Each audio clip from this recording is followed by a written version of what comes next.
Halo semua, di sini Anggi dan kita sekarang bakal bahas tentang transistor BJT bias ini. Jadi gimana caranya kita bisa bikin bias pada transistor BJT. Ini ada beberapa rangkaian. Yang pertama adalah emitter bias. Ciri khasnya itu adalah dia punya resistor di si emitternya ini. Ini nih resistornya. Ya ternyata udah ke simulasi. Oke, jadi setelah tadi disimulasi, ini rangkaiannya ya dengan besaran ini 5V, ini 2,2 k ohm, dan ini juga 1 kilo ohm. Jadi setelah tadi disimulasi hasilnya ada 8,9. And now let's see gimana analisanya, hitungannya lah kayak gimana. Oke, jadi gini. Ini adalah rangkaiannya, dimana dia punya dua loop kan. Yang pertama loopnya ke sebelah sini, dan loopnya yang satu lagi kita bikin ke sebelah sini, dimana si loop ini, arah dari loopnya adalah menandakan arah dari si arus. Misalnya ini adalah titik C, B, E, dimana C adalah kolektor, B adalah basis, dan E adalah emitter. Ini nih yang dimaksud tadi, gimana cara bikin bias di emitternya adalah dengan menambahkan si resistor ini di sini. Oke, yang ditanya di sini adalah voltage between collector and ground. Jadi yang dicari adalah VCE, di mana VCE itu berarti VC dikurangin VE. Pertama cari dulu nih si VE-nya. VE ini diambil dari VBB dikurangin 0,7. Kenapa dikurangin 0,7? Karena kita di sini pakai aproksimasi kedua kan, jadinya dikurangin 0,7 dan hasilnya 4,3 volt. Selanjutnya kita cari IE-nya. Ya IE pakai rumusan yang biasa ya, yang V sama dengan I kali R itu. Jadi IE sama dengan VE dibagi RE. 4,3 dibagi 2,2 kilo ohm, dan akhirnya hasilnya adalah 1,95 mA. Selanjutnya nih si VC. VC ini diambil dari VCC dikurangin IC dikali RC. Di sini si IC-nya itu 19,5. Oh maaf, ini salah, harusnya ini 1,95. Dan dia tuh emang besarannya, nilainya sama dengan si IE ini. Kenapa bisa kayak gitu? Karena di sini dia betanya itu nilainya adalah 100. Kalau misalnya beta lebih besar atau sama dengan 100, maka IE itu akan sama dengan IC, dan IB enggak terlalu diperhitungkan gitu. Maka ini tadi, ini si VCC-nya, ini si IC-nya, dan ini adalah RC-nya yang ini, 1 kilo ohm. Dan hasilnya adalah 13,1 volt. Maka langsung masukin aja ke sini, 13,1 dikurangi 4,3 yang ini, sama dengan 8,8 V. Ya hasilnya mendekati lah ya tadi. Ya mungkin ada beberapa yang beda itu dari pendekatan dan lain sebagainya. Lanjut ke rangkaian berikutnya. Oke, jadi selanjutnya adalah voltage divider bias. Jadi ini nih, kalau di rangkaian yang tadi itu kan dia ini di sini ada dua loop kan, jadi kita membutuhkan ya 2 catu daya gitu. Nah terus dipakai lagi nih berpikir gimana sih caranya supaya bisa lebih efektif dan efisien gitu. Pengen cuman satu sumber catu daya aja tapi emang beneran bekerja dengan baik gitu. Maka ada ini namanya membagi tegangan. Jadi dia ini adalah membagi tegangan di si biasnya.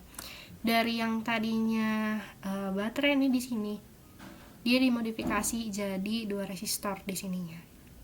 Kayak gitu. Dan ini adalah analisa perhitungan-perhitungan ya yang simpelnya. Langsung aja ya, kita ke analisis soal dulu, baru nanti kita buktiin pakai Proteus. Oke, ini adalah contoh rangkaiannya. Di sini terbagi jadi 2 kan, si resistornya ada resistor 1 dan resistor 2. Pertama kita ukur VBB-nya, di mana tadi VBB itu ini titik B, ini titik C, dan ini E. Nah sekarang dicari voltage, tegangan dari si titik kolektor dan si emitter voltage. Jadi VCE-nya yang dicari. Kayak tadi VCE itu kan sama dengan VC dikurangi VE ya. Pertama kita cari dulu nih si VBB-nya. VBB ini kan tadi sama dengan R2 per R1 ditambah R2 dikali VCC kan. ini adalah R2 per R1 ditambah R2 dikali si VCC-nya. Yang ini hasilnya adalah 1,8 volt. Lanjut, berarti VA-nya sama dengan 1,8 dikurangi 0,7. Kenapa dikurangi 0,7? Karena kita pakai aproksimasi yang kedua. Di sini IE-nya pakai yang biasa lagi, berarti VE dikurangin VE dibagi RE, hasilnya adalah 1,1 mA. Lalu di sini VC-nya itu VCC dikurangi IC dan RC. IC-nya masih sama dengan IE, berarti ini mengindikasikan bahwa si betanya tadi lebih besar atau sama dengan 100. Dan hasilnya adalah 6,04 V, maka VCE sama dengan VC alias 6,04 volt dikurangi si VE alias 1,1 volt, dan hasilnya adalah 4,94 volt. Sekarang coba kita lihat di Proteusnya. Ini dia. Oh ya, ini komponen-komponennya di sini resistor, terus juga ini si generator di sininya, tinggal tambah-tambahin aja di sini di komponen mode. Ini dia komponen-komponen yang dipakai. Ini NPN enggak, ini tadi bekas rangkaiannya yang sebelumnya, karena yang sekarang diganti sama yang ini. Oke, coba kita run ya. Oke, dan hasilnya 4,87, ya mendekati lah ya, karena beberapa hal mungkin aproksimasi dan lain sebagainya emang enggak sama persis. Ini adalah garis diagram DC dari rangkaian sebelumnya. Jadi sumbu X-nya ini adalah VCE dan sumbu Y-nya adalah IC, dan Q di sini mewakilkan titik kerja.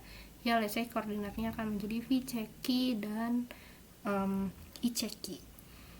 Nah, berdasarkan formula sebelumnya nih, VC itu kan sama dengan VC dikurangi VE ya. Yang kalau misalnya kita jabarin tuh ke bawahnya akan menjadi VCC minus IC dalam kurung RC tambah RE ya. Susah ya kalau nggak digambarin, tapi semoga terbayang. Dan di saat IC-nya ini sama dengan 0, maka VCE akan sama dengan VCC dan dikatakan cut off gitu. Dan di saat VC-nya sama dengan 0, maka IC akan sama dengan VCE per RE tambah RC gitu. Nah, gimana sih hubungannya dengan RE ini? Kalau misalnya RE ini diubah kayak gimana? Jadi di saat RE-nya dibuat semakin besar, maka titik Q yang ada di garis DC ini akan semakin bawah. Jadi semakin ke kanan bawah, akan semakin turun. Sedangkan kalau misalnya RE semakin kecil, maka si Q-nya ini akan naik semakin tinggi. Kayak gitu. Contoh aja nih ya, langsung kita simulasi di Proteus. Oke, di sini udah aku ini masih rangkaian yang sama dengan rangkaian sebelumnya. Cuman di sini ditambahin ampere meter doang. Nih, di saat tadi si RE-nya ya ini let's say RE ya. Oke. Di saat si RE-nya ini 1 kilo ohm doang, maka besar voltnya 8,88 dan ampernya 1,12 mA. Ini udah diganti ya jadi miliampere nih satuannya. Sekarang kita coba ganti ininya lebih besar jadi 100 kA. Oke, kita simulasikan. Oke, ini tegangannya menjadi semakin besar, berarti jadi semakin ke kanan dong. Dan si arusnya jadi semakin kecil, berarti dia menjadi semakin ke bawah si titik di sumbunya. Artinya memang semakin besar RE-nya, si titik Q-nya tadi itu emang menjadi semakin ke kanan bawah, semakin turun di garis DC. Terbukti ya. Langsung lanjut ya ke rangkaian selanjutnya. Oke, jadi ada cara lain untuk membuat si bias ini. Salah satunya adalah emitter feedback bias. Jadi rangkaiannya seperti ini. Kalau tadi kan ada kakinya satu lagi, kalau ini nggak ada. Dan dia itu sangat rentan, si Q-nya tuh sangat sensitif dengan perubahan beta. Jadi semakin si betanya itu semakin kecil, maka dia akan semakin turun di garis DC ini. Sedangkan semakin besar betanya, dia akan semakin naik di garis DC ini. Kayak gitu ciri khasnya. Lanjut, selanjutnya adalah collector feedback bias. Nah, ciri khasnya dia ini, dia nggak ada resistor RE-nya. Nih kosong nih di sini, nggak ada resistornya. Dan si key-nya ini nggak sesensitif yang sebelumnya. Jadi dia nggak terlalu kayak ke bawah kayak yang tadi gitu kan di garis DC-nya. Dan ini untuk hitungannya. Si VB-nya ini akan selalu konstan, tetap 0,7 V. Jadi inilah ciri dari si collector feedback bias. Oke, that's all untuk pembahasan kali ini. Thank you banget. Sampai jumpa lagi di tugas berikutnya.